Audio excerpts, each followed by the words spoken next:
It's the worst thing ever. I hate it.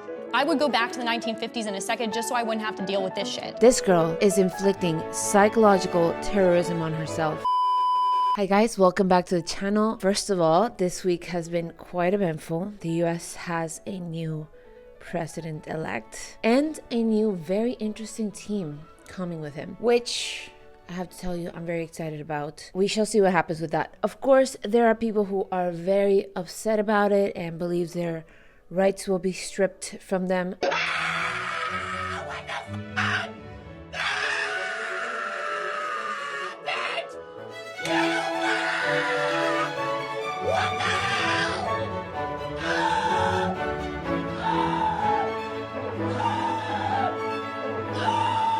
Hopefully, they come out of the hysteria and realize they better reflect where they're getting their information from. Hey, Sonny. I saw the morning before the election that some people believed that Kamala would take Florida, and well, you know what happened there. The media has been serving up a lot of Delulu for people, a lot of Delulu tea. Now, on to the video of this week. A few days ago, a video went viral about a conservative woman talking about what she wishes she could have, but she cannot. And I will play that for you, and then I will let you know my thoughts. But disclaimer, I watched the whole 1 hour conversation of the Free Press. And to be honest, I think whichever side of the political spectrum you find yourself on, you need to make an active effort to step out of it. I really appreciate what the Free Press is doing, but stepping out of your political echo chamber is not easy. I know that, but my impression from her is that she really needs to make the effort. She says she owns her own business because of survival, quote unquote survival, and that she doesn't actually want to work. Girlie, I feel like if survival was all you were looking for, you could probably get away with not having your own business, which I believe is a very hard work. And just find something easier. Also, I found her to be quite aggressive with her beliefs and very intense. Although, of course, the first time I heard it, I might have been inclined to agree with her. But then I listened again and really thought about her statements, which is what I will share with you after we watch the clip. So here's the clip. I would love to be a homemaker and a wife. I would love to be able to live on a homestead and go milk my cow and take the eggs out of the chicken coop and have one baby in the belly and on my hip and another toddler coming behind me. That's like my dream, but I can't fucking do that because the way the economy is set up is I'm forced to work. I'm forced to get an education, a higher education, a college degree in order to make enough money that I can be financially independent and afford my own home or my own rent or my own gas or my own groceries, my own insurance. And it's extremely difficult to do that, and it's very isolating as a woman when you have to do all of that all on your own and you can't find somebody that you can outsource some of those chores and financial responsibilities like you would with a spouse. So no, being a single working woman absolutely sucks. It's the worst thing ever. I hate it. I would go back to the 1950s in a second just so I wouldn't have to deal with this shit. You're talking about a traditional nuclear family where the woman doesn't work in a married household with kids. And statistically, that was the case. You're a single woman who isn't married with kids yet. So I'm for because of the way it is. Most women were married by the age of 21 up until the 1970s. I think it's a woman's choice. Before that, it was societally encouraged to marry young. Yeah, and it was better for women mental health-wise, long-term, to be able to go into that long-term committed relationship and have the established family instead of being forced to slave away for a corporation that doesn't like you, doesn't care about you, makes you sit under fluorescent lights for 8, 9, 10 hours a day. You get a lunch break, you get health insurance, but do you have somebody who loves you staring at you every day like your child? No, it's horrible.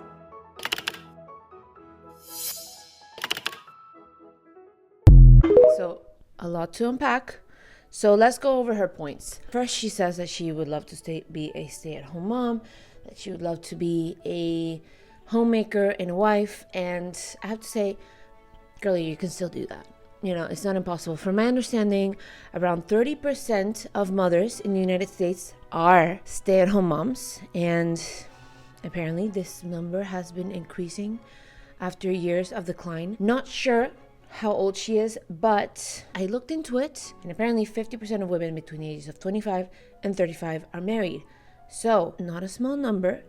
This is still a possibility for her. Not easy, I know that myself, but it's doable.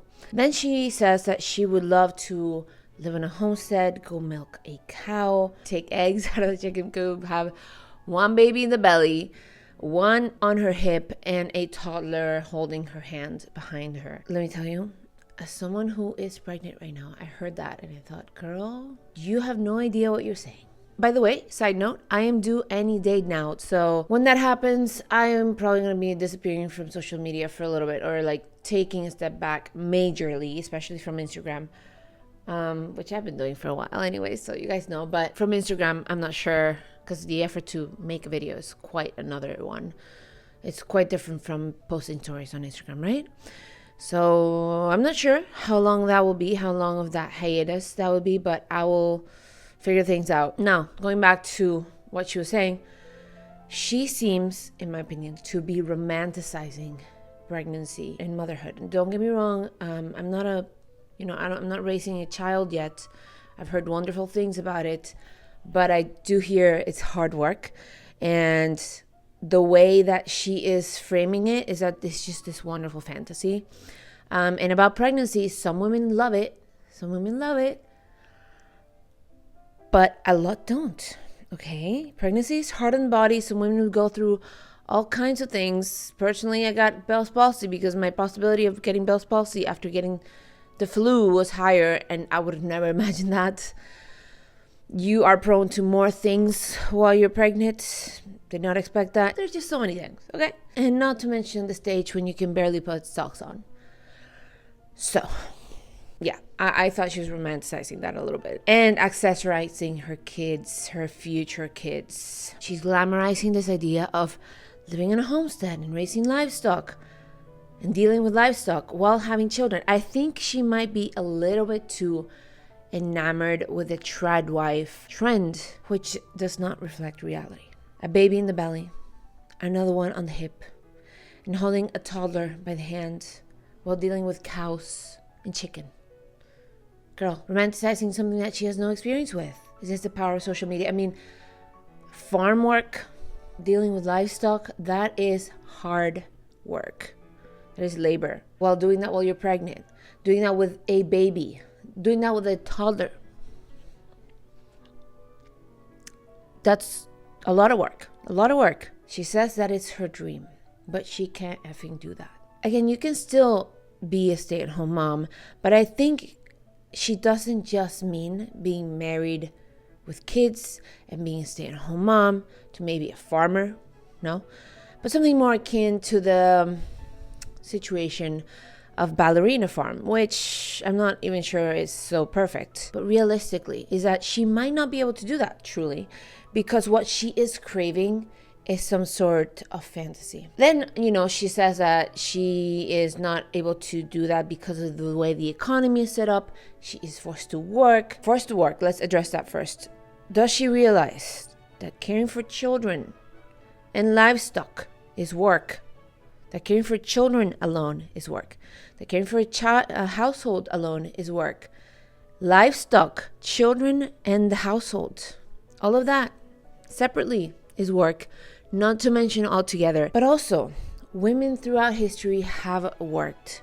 This is not a new phenomenon in our modern times, just the nature of the work has changed. The phenomenon is hyper-focusing on the 1950s, which was already an anomaly in history. Also, forced to get an education. That to me was a very strange line. First of all, no, you are not forced to get an education beyond maybe high school. And even then, that's iffy. You could be a low-skilled worker if you want.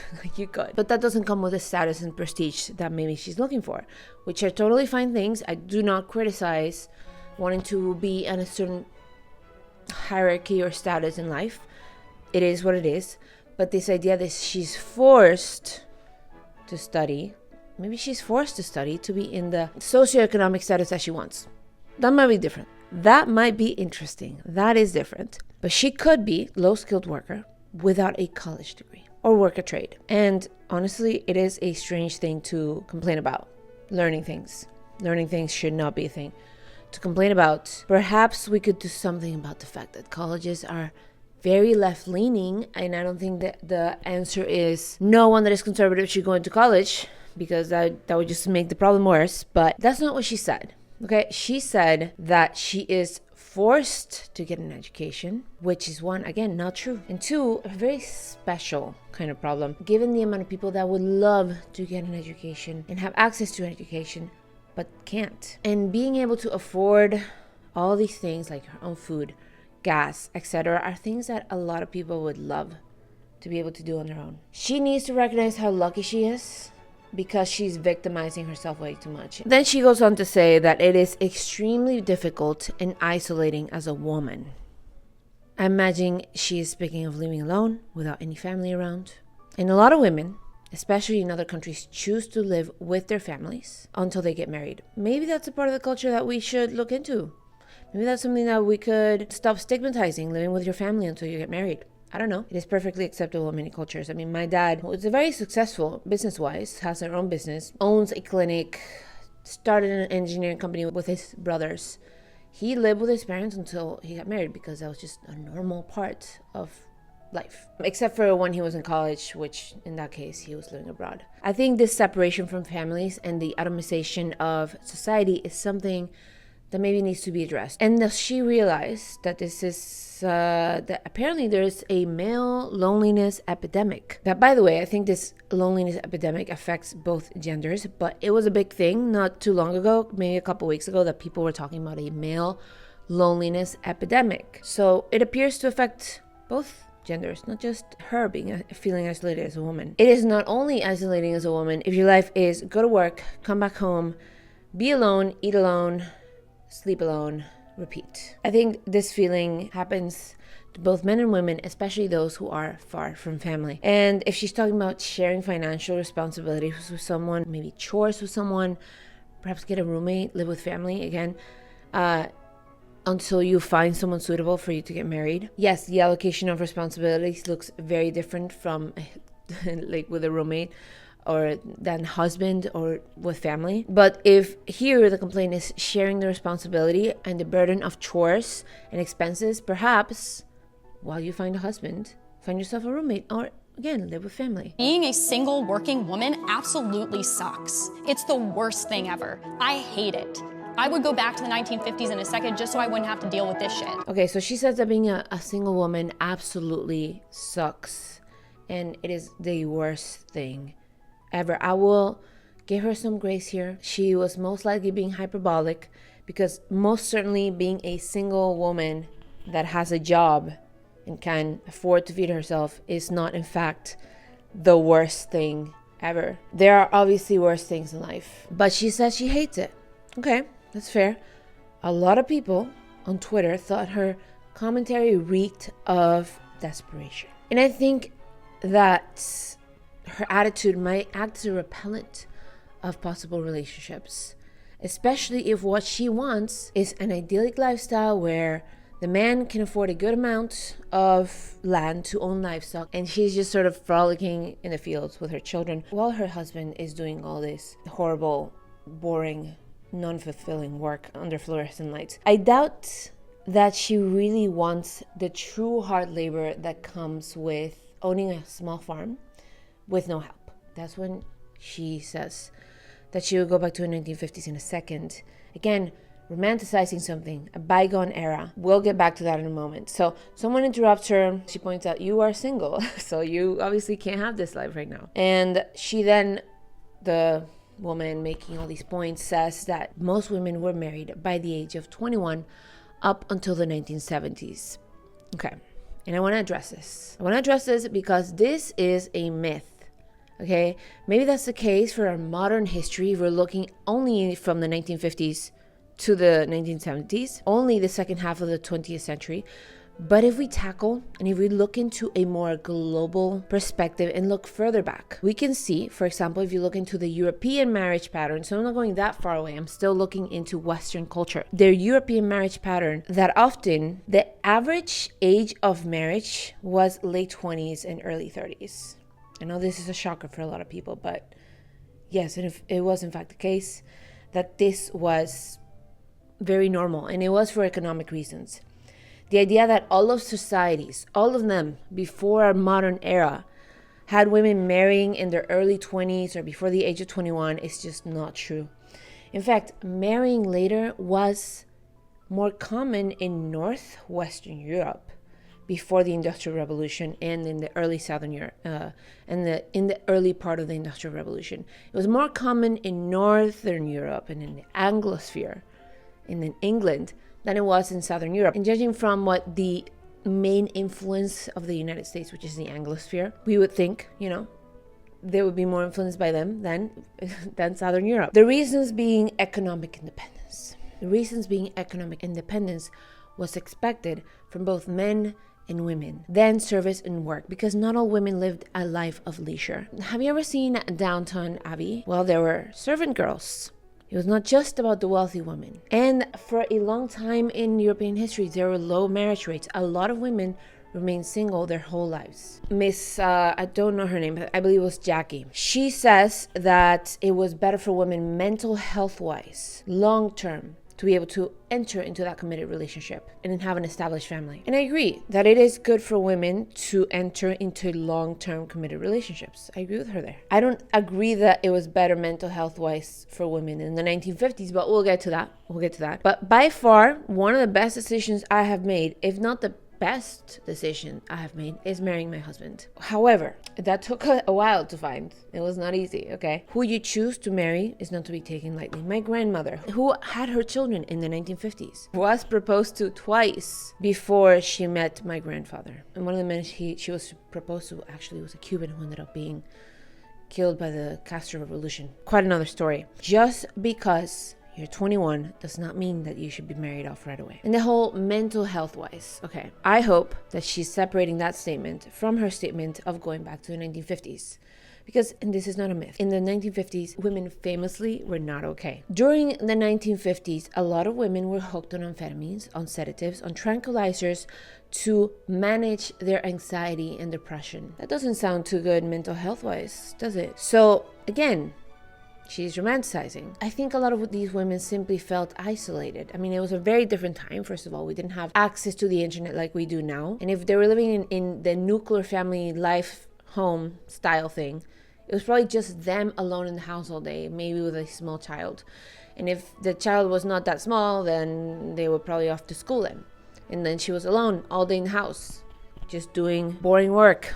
Because, let's be honest, doing laundry and vacuuming is not exactly very exciting work. I think a lot of women now that are doing things like pursuing their hobbies, looking into the things on the internet, learning things, homeschooling, that can be a lot more fulfilling than just sitting around at home waiting for your husband to come home and looking nice and making the house look nice. So yeah, I do think that a lot of women were just feeling bored, incredibly bored and isolated. And again, I think a big part of that problem is just focusing on the nuclear family and discarding the extended family. Imagine being alone in the house all day with not much to do other than clean. Maybe read a magazine. It can eventually become monotonous. She at the end says, do you have someone who loves you, staring back at you every day like a child? No, obviously not. And I agree with her here. Like, probably raising a child is a lot more fulfilling than sitting in a cubicle under fluorescent lights all day. Right? I have not done it. I have not sat in a cubicle under fluorescent lights, although I have sat in an office and it is not fun. But this idea that society has ruined her chances of raising her children is silly.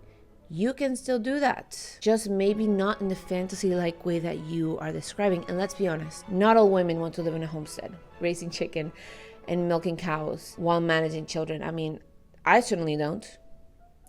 My ideal life is very different from this.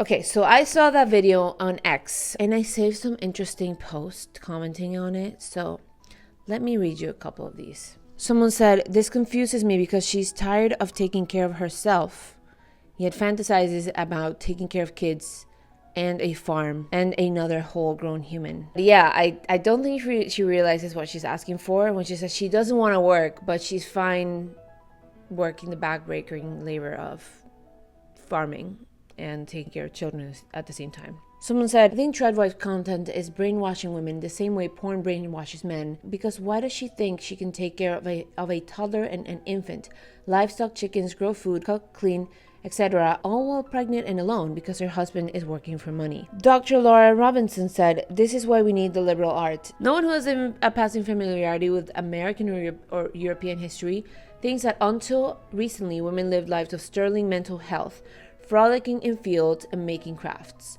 You don't want to work, baby girl, I get it. And one last one that I thought was chef's kiss. This is from Helen Roy. This earned her a follow. Cobbled together out of spare ideological parts, refused from the endless stream of content, floating castles of memes have colonized the collective conscience. Everything is mysteriously sticky, held together by the pastiche of nostalgia, but lacking dimension, tasteless, colorless, impossible to parse for truth. This girl is inflicting psychological terrorism on herself, propping up the specter of an impossible enemy, the economy, that no longer bears resemblance to reality, despite the kernel of truth buried underneath the narrative. She imagines a superior alternative that was stolen from her, but even that betrays a shallow concept of personhood. Children in the imaginary world are described as accessories. Her isolation and rage both find justification in the memeplex. This isn't a good place to be, mentally, especially not at scale. People are losing their ability to understand themselves through anything other than the filtered light of meme. But buying into the ideological package always worsens whatever problem the person faces in real life by externalizing their locus of control, rendering them passive, self-protective, angry. Becoming a yapping guard dog for a reactionary fantasy or any other self-victimizing meta-narrative won't get her where she wants to be. It won't just fail to compel someone to love her. It will make her repellent to people who don't suffer the same affliction. Frankly, she'd be better served by swapping this out for some woo-woo law of attraction stuff. Delusion and desperation doesn't suit anyone. Too long didn't read. Chasing abolished pasts down these dead-end hallways doesn't make lonely people less lonely. Just perfection. Anyways, guys, that is it for today. I think a lot of people shared this video as if it was some sort of ode to feminism, but honestly, it came off as someone a little bit desperate, living in, like as this lady said, in the memeplex, living in the Lululand. It showed that some people really are idealizing and glamorizing a life that was not ideal for many people and that they have no knowledge of. As I said at the beginning, we need to step out of our echo chambers to have a better understanding of the world we live in. Cheers.